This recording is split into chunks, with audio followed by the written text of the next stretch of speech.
ఉందా లేదా? ఇప్పుడు ఇది వేశారు, వేస్తే ఏమవుతుంది? ఎక్కువ బొగ్గు వాడాలా లేదా? నీళ్లు వాడాలా లేదా? దీన్ని ఆపేయాలా లేదా? అవునా కాదా? దాన్ని ఏమంటారు?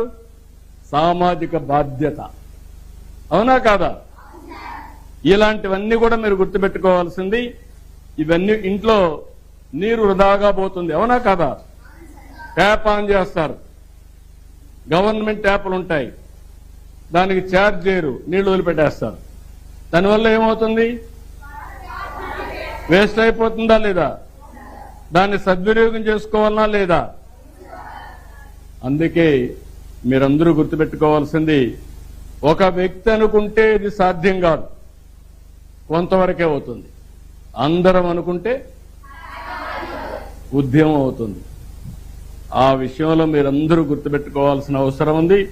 పిల్లలు చదువుకున్నప్పుడు చదువు అనేది విజ్ఞానాన్ని ఇస్తుంది, చదువు అనేది నైపుణ్యాన్ని నేర్పుతుంది. మీరు ఏం చేయాలో మీకు ఆలోచన రేకెత్తిస్తుంది. చదువుకున్న వాళ్ళకి చదువుకోలేని వాళ్ళకి అదే వ్యత్యాసం. ఈరోజు వనరుల గురించి మనం చదువుకున్నాం, ఇది మనం ఆచరిస్తామా? నమ్మకమేనా? మీరు మార్పు తీసుకొస్తారా? నన్ను నమ్మమంటారా? కాబట్టి ఇది అమలు చేస్తామని గట్టిగా చప్పట్లు కొట్టి అందరూ చెప్పండి.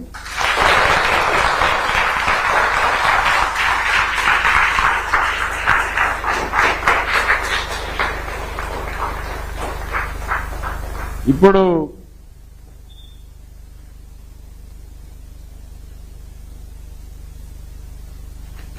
మీకు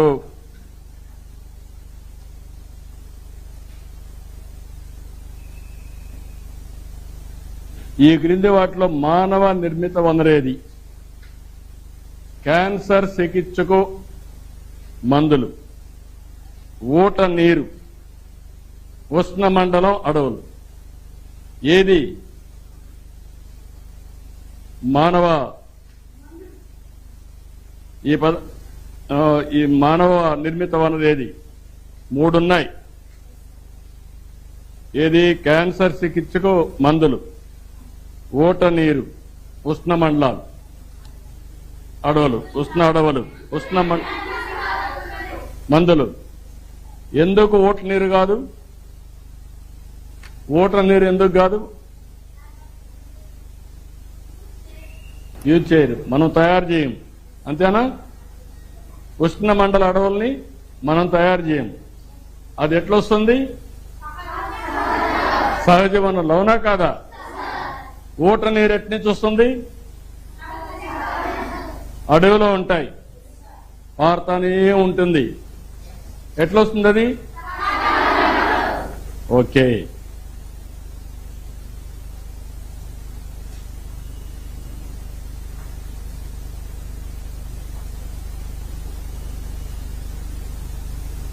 ఇప్పుడు చెప్పండి,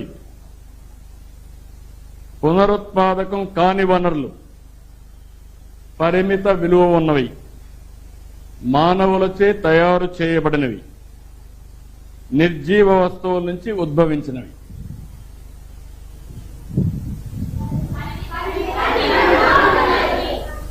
పరిమిత.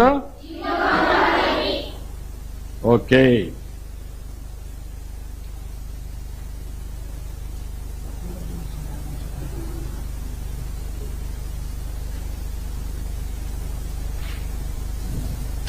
Okay, good. ఇప్పుడు మీరేమైనా చెప్పాలంటే చెప్పండి నాకు. పేటెంట్ అంటే ఏంటి? పేటెంట్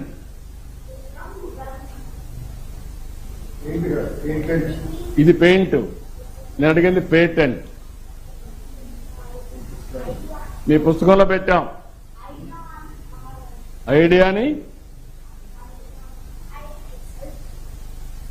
ఇప్పుడు మీరు ఒక వస్తువుని తయారు చేస్తారు, మీరు సమాజంలో చూస్తూ ఉంటారు.